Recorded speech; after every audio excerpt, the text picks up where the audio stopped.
Hello, welcome, नमस्कार, जय हिंद, जय भारत, वंदे मातरम। Welcome all of you, welcome to this session. और आज इस सेशन में मैं आप लोगों के साथ बहुत ही ज़्यादा इंपॉर्टेंट कुछ जानकारियां जो है साझा करने जा रहा हूं एसआरटी के लिए, सिचुएशन रिएक्शन टेस्ट के लिए। सिचुएशन रिएक्शन एक टेस्ट जो है, एक पार्ट है आपके फेज 2 का, जिसमें आपकी पीएफटी होती है, एसआरटी होती है एंड जीडी होती है। तीन सेक्शंस मेजरली होते हैं फेज 2 के अंदर। उसी का एक पार्ट है छोटा सा एसआरटी, उसके ऊपर हम डिस्कस करने वाले हैं। पार्ट बहुत छोटा है लेकिन बहुत ही मेजर रोल प्ले करता है। कैसे यहाँ पर जो है चीजें काम करती हैं, कैसे आपको रिएक्ट करना होता है, कैसे हम प्रिपरेशन करने वाले हैं एसआरटी की, वो सारी चीजें जो है इस वीडियो में हम डिस्कस करने जा रहे हैं। सबसे पहले तो आप सभी लोगों को कॉन्ग्रेचुलेशंस, बधाइयां कि आपने जो है फेज 1 क्लियर कर लिया है। चाहे आप एक्स ग्रुप से हो, चाहे आप वाई ग्रुप से हो, चाहे आप साइंस से हो, चाहे आप अदर देन साइंस सब्जेक्ट से हो। अब आपको फेज 2 के अंदर एंटर करना है। फेज 2 मेजरली या बेसिकली जो है वो तीन जो है हिस्सों में बटा हुआ है। पहला है PFT, that is physical fitness test. आपने अगर वो वीडियो नहीं देखा है, आरएस सर ने एक वीडियो डाला है कंप्लीट सिलेक्शन प्रोसेस, जो है पूरी की पूरी सिलेक्शन प्रोसेस को डिफाइन करता है फेज 2 की को। और उसी के जो पार्ट को मैं डिफाइन कर रहा हूं, आप लोगों के सामने एक्सप्लेन कर रहा हूं एसआरटी को। तो सबसे पहला जो पार्ट होता है वो पीएफटी का होता है, फिजिकल फिटनेस टेस्ट का होता है। पीएफटी के बाद में दूसरा जो सेक्शन आता है जिसमें आप एंटर कर रहे होते हैं वो है एसआरटी, सिचुएशन रिएक्शन टेस्ट। और जो तीसरा पार्ट आएगा वो आएगा इसके अंदर जीडी का। तो चलिए अभी हम डिस्कस करते हैं थोड़ा सा एसआरटी के ऊपर। और एसआरटी के ऊपर डिस्कशन करूं उससे पहले मैं आप लोगों के साथ बताना चाहूंगा कि ये हमारी 4 क्लासेस आ रही हैं कंप्लीट फेज 2 के लिए, जिसमें आप लोगों की जो है सुबह 10 बजे स्पोकन इंग्लिश की क्लास होगी विशाखा मैडम की, 11 बजे एसआरटी की मेरी क्लास होगी, जिसमें हम एसआरटी में कौन कौन से सवाल या कैसे कैसे सवाल आते हैं उस पर भी थोड़ा डिस्कशन होगा अपना। 11-12 बजे जो है पर्सनालिटी डेवलपमेंट की क्लास होगी और 1 बजे जो है वो जीडी की टॉपिक्स की क्लास होगी। जो ये 10 बजे और 12 बजे वाली क्लास है बहुत ही ज्यादा मेजर रोल प्ले करते हैं आपके कंप्लीट जीडी के सेक्शन के अंदर। आप जब जो है बोल रहे होते हैं, आपके बोलने के एटिकेट्स क्या होंगे, आपको चलना कैसे, आपके बात करने का तरीका क्या होगा। जैसे भी मैं हाथों का मूवमेंट कर रहा हूँ, ये भी जो है एटिकेट्स के अंदर आता है।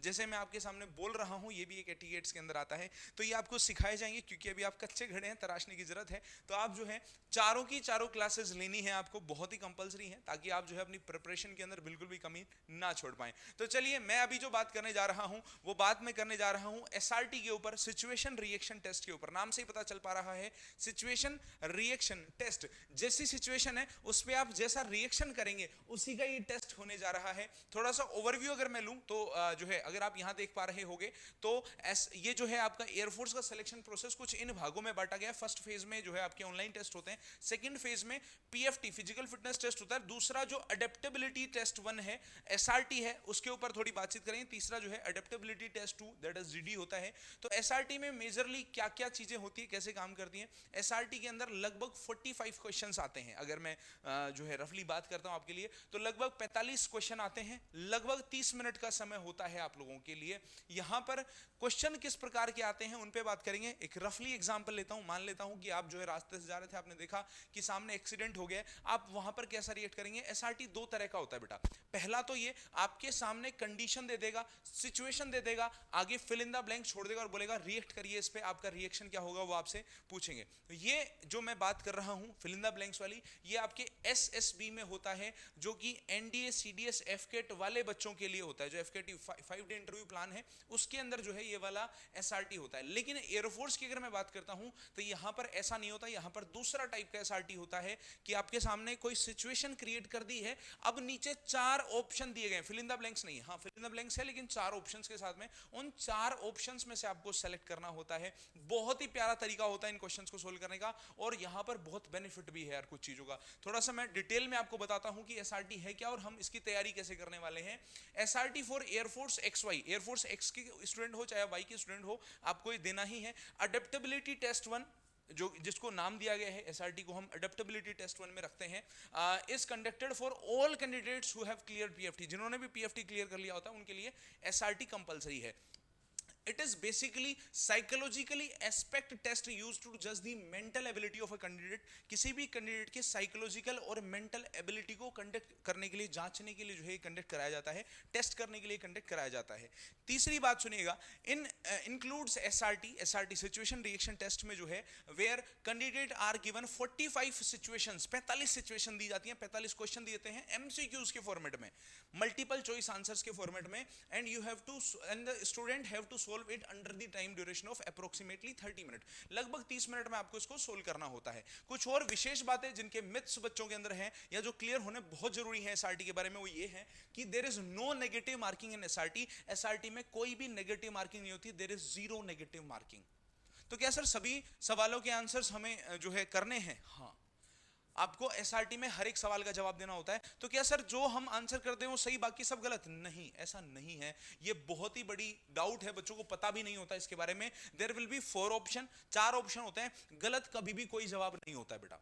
कोई भी जवाब कम सही और ज्यादा सही होता है. जैसे मैं जा रहा हूं रास्ते से, मैंने देखा कि एक्सीडेंट हो गया, तो मैं क्या करूंगा? मैं पहले गाड़ी के नंबर देखूंगा सर, मैं पहले सर जो है फर्स्ट एड देने की कोशिश करूंगा सर, मैं सर पहले एम्बुलेंस बुलाऊंगा सर. तो बच्चे तीनों के तीनों ही सही है अपनी अपनी जगह पे. यार वो सोच रहा है कि आगे जाके दिक्कत नहीं हो, आगे जाके वो जो टक्कर मार गया वो जल्दी पकड़ा जाए, मैं गाड़ी के नंबर देखूंगा. दूसरा सोच रहा है अरे यार जो टक्कर खा गया है ना, वो जल्दी से जल्दी उसको मैं कैसे बचा पाऊं, कोई हानि ना हो जाए, मैं उसको फर्स्ट एड दूं, खून ब्लड फ्लो हो रहा है उसको रोका जाए. तीसरा सोच रहा है अरे यार हैवी इंपैक्ट लग रहा है, एम्बुलेंस को कॉल करना पड़ेगा. तो तीनों ही अपनी अपनी जगह सही है, लेकिन कोई कम सही और कोई ज्यादा सही हो सकता है आंसर्स के अंदर, ऑप्शंस के अंदर. तो इसीलिए हमेशा कोई भी सवाल जो सबसे ज्यादा सही होता है उसको 1 नंबर मिलता है, जो उससे कम सही होता है जिसको 0.75 मार्क मिलते हैं, जो उससे कम सही होता है उसको 0.50 मार्क्स मिलते हैं, और जो सबसे कम सही ऑप्शन है उसको 0.25 मार्क्स मिलते हैं. तो इस बात का विशेष ध्यान रखिए कि कभी भी नेगेटिव मार्किंग तो होती नहीं है और 0 नंबर भी नहीं होता, कोई जवाब गलत भी नहीं होता. हमेशा कम सही और ज्यादा सही होता है कोई भी जवाब. ठीक है, इसी के साथ अगर बात करता हूं, बहुत बड़ी चीज है ये कि सर इंग्लिश में क्वेश्चन पूछे जाते हैं. नहीं, क्वेश्चंस आर बाइलिंगुअल. क्वेश्चन जो है वो दोनों लैंग्वेजेस में आपसे पूछे जाते हैं एसआरटी के अंदर. Okay, adaptability test basically examine your general bearing, your mentality, your society surrounding real life situations के ऊपर सवाल आते हैं. बहुत ही कॉमन से रियल लाइफ सिचुएशंस के ऊपर क्वेश्चन होता है. कुछ चीजें जो आपको बहुत अच्छे से ध्यान रखनी पड़ती है वो कि आप अपना आंसर देते हुए सुपर हीरो नहीं बने. ट्रेन से कोई गिर गया सर, अरे सर कूद जाऊंगा, पकड़ लूंगा उसका हाथ, बचा लूंगा उसको. नहीं, चेन पुलिंग करेंगे, आरपीएफ को इन्फॉर्म करेंगे. These are the basic right answer. Super hero नहीं बनना, नॉर्मल सिचुएशन के अकॉर्डिंग नॉर्मल आंसर्स देने होते हैं. ठीक है, adaptability test aims to check the reasoning ability. अच्छा, एक चीज और, 45 क्वेश्चन होते हैं, तो 45 में से 45 सिचुएशन नहीं होती है एक्चुअली में, 37, 38 से 40 क्वेश्चन अप्रोक्सीमेटली अगर बात करता हूं, 35 से 40, एक मैं रफ आइडिया ले रहा हूं, 35 से 40 क्वेश्चन एसआरटी के होते हैं, सिचुएशन रिएक्शन टेस्ट के होते हैं. अच्छा, बाकी सर 5 से 10 सवाल रीजनिंग के होते हैं. रीजनिंग जो आपको वाई ग्रुप में बेसिकली पढ़ी है. 100 ग्रुप वाले बच्चे सोचेंगे गुरुजी हमारा क्या? नहीं, आपका नहीं. हम किस लिए? हम इसीलिए हैं कि आपको बहुत बेहतर परफॉर्म करवाएं. तो 5 से 10 सवाल आप लोगों के जो है वो रीजनिंग एबिलिटी के होते हैं. कुछ बात जो एक और मैं बता देना चाहता हूं बच्चों जिन्होंने वाई ग्रुप की तैयारी करी. अगर आपने ये सोचा है कि साहब मेरी तो रीजनिंग ओके है, मुझे तो इन 35 से 40 की तैयारी करनी है, तो मैं ये बता दूं कि रीजनिंग के सिलेबस के अंदर स्टेटमेंट एंड कंक्लूजन नाम से चैप्टर नहीं था और हमने पढ़ा भी नहीं था, क्योंकि ये एसएससी लेवल का चैप्टर है. मैं एसएससी में नॉर्मली पढ़ाता हूं, एसएससी के बैचेस में जो है मेरी क्लासेस होती हैं इसकी. लेकिन यहां पर ना तो ये अपने सिलेबस में था, ना ही अब तक पूछा गया था.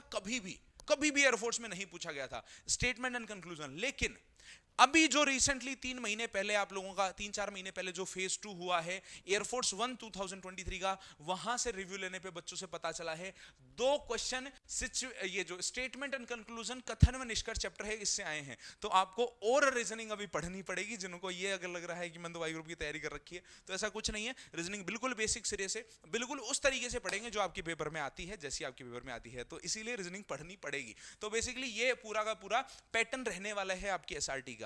साथ ही साथ तो रीजनिंग भी होती है, जैसा मैंने बताया 45 में से 35 से 40 सवाल एसआरटी के और 5 से 10 सवाल रीजनिंग के आप लोगों के कवर होते हैं.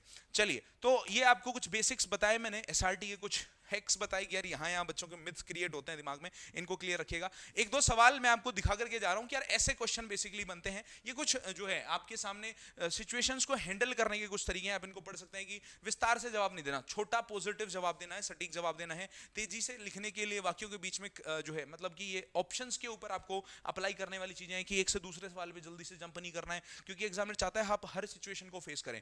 आंसर छोड़ना नहीं है, 45 सवाल है, 45 के 45 करके आने हैं, एक भी नहीं छोड़ना, 44 भी नहीं करने, 45 के 45। ये कुछ और टिप्स हैं जो आपको क्वेश्चंस का आंसर करने जो है वो हेल्प करेंगी। साथ ही साथ मैं दो सवाल लेकर के आया हूं, इनके आंसर्स मैं नहीं बता रहा हूं, ये सिर्फ मैं डेमो के लिए लेकर के आया हूं आप लोगों के लिए कि भाई ऐसे कुछ क्वेश्चन आते हैं पेपर में, ऐसे कुछ क्वेश्चन जो है वो हम करने वाले हैं। अगर आपकी मर्जी हो और आपको लगे कि शायद हाँ सर मैं कर सकता हूं ये जवाब, तो दो सवाल मैं आपको देकर के जा रहा हूं, इनके आंसर्स कमेंट बॉक्स में करिएगा। ये सिर्फ और सिर्फ आपको मैं ये दिखाने के लिए लाया हूं कि बेटा ऐसे कुछ क्वेश्चन पेपर में आते हैं, इनमें से कोई भी गलत नहीं है, कम सही और ज्यादा सही है बस। तो दोनों के जवाब एक बार कमेंट बॉक्स में जरूर दीजिएगा। बाकी हमारी चारों क्लासेस, स्पोकन इंग्लिश की, एसआरटी की, पर्सनालिटी डेवलपमेंट की और जीडी की, चारों क्लासेस जो है वो नायक फेज 2 बैच के अंदर आ रही हैं। तो जो भी बच्चे जो है तैयारी कर रहे हैं या तैयारी करना चाहते हैं फेज 2 की, हमारे साथ में कंधे से कंधा मिला करके, और जिन्होंने भी एयरफोर्स का एग्जाम क्वालिफाई करा है उनको अगेन कांग्रेचुलेशंस। और जो है अब जो है बेटा ये जो था ना, ये बहुत सारी भीड़ में से क्रीम बच्चे निकाल लिए गए हैं, अब जो आप पास हो गए हैं,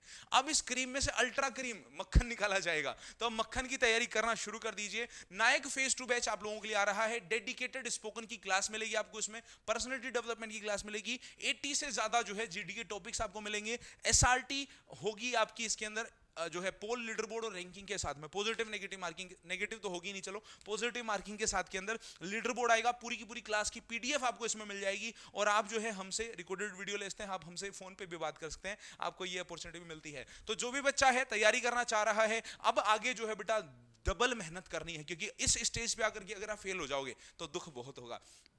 और इतिहास गवाह है इस बात का, जिसने लापरवाही करी है बेटा उसको जो है फिर जो है जिंदगी ने थपेड़े मारे हैं, है ना। तो लापरवाही बिल्कुल नहीं करिएगा। फेज 2 की प्रिपरेशन में अपने आप को झोंक दीजिए, फिजिकल की तैयारी में लग जाइए। अभी मॉर्निंग में भी टीम जैसे रात भर आपका डाटा कलेक्ट कर रही थी, कितने बच्चे सेलेक्ट हो गए, उनसे कॉल कर रही थी, मैसेज कर रहे थे कि बेटा फोटो भेजो, एडमिट कार्ड भेजो, जो भी है।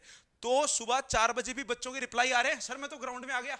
पूरी रात टीम काम कर रही है, आप लोगों के लिए वीडियो आ रहा है, कितने बच्चे हमारे यहाँ से सेलेक्ट हुए हैं उसका एक प्रॉपर सेलिब्रेशन वीडियो आएगा, तो जरूर ज्वाइन करिएगा। उसमें भी आप लोगों के पेरेंट्स को साथ बिठाइएगा, आपका नाम भी उसमें होगा इफ यू आर सिलेक्टेड। चलिए आज के लिए इतना ही रखते हैं, फिर भी अगर कोई डाउट हो आपको तो आप इन नंबर्स पे जो है अपनी बातचीत को कंटिन्यू कर सकते हैं, अपनी बातचीत कर सकते हैं। किसी भी प्रकार का अगर आपको जो है असिस्टेंस चाहिए, पहले व्हाट्सअप करिए, विद इन 3 to 5 मिनट्स आपको रिप्लाई मिल जाता है। नहीं मिलता है तो आप इनमें से किसी भी नंबर पे संपर्क साध सकते हैं। उम्मीद करता हूं मेरे द्वारा दी गई इन्फॉर्मेशन आपको बहुत काम आई होगी। कमेंट बॉक्स में जरूर बताना कि यस सर हम तैयार हैं, हमारा निकल चुका है पेपर और अब हम जो है फेज 2 की लंका लगाने के लिए तैयार हो गए हैं। फिजिकल में लग जाइए, बाकी काम हमारे ऊपर छोड़ दीजिए। आज के लिए इतना ही, मिलूंगा आपसे 11 बजे। मंडे से क्लासेस स्टार्ट हो रही है, शायद मैं मिस कर गया हूँ, क्लासेस मैंने नहीं बताई आपको। 19 तारीख से आपकी क्लासेस जो हैं वो स्टार्ट हो रही हैं। अब कमर कस लो क्योंकि जो है रण का आगाज हो चुका है और आधा रण हमने विजय भी कर लिया है। चलिए bye bye guys, take care, love you all, जय हिंद, जय भारत, वंदे मातरम।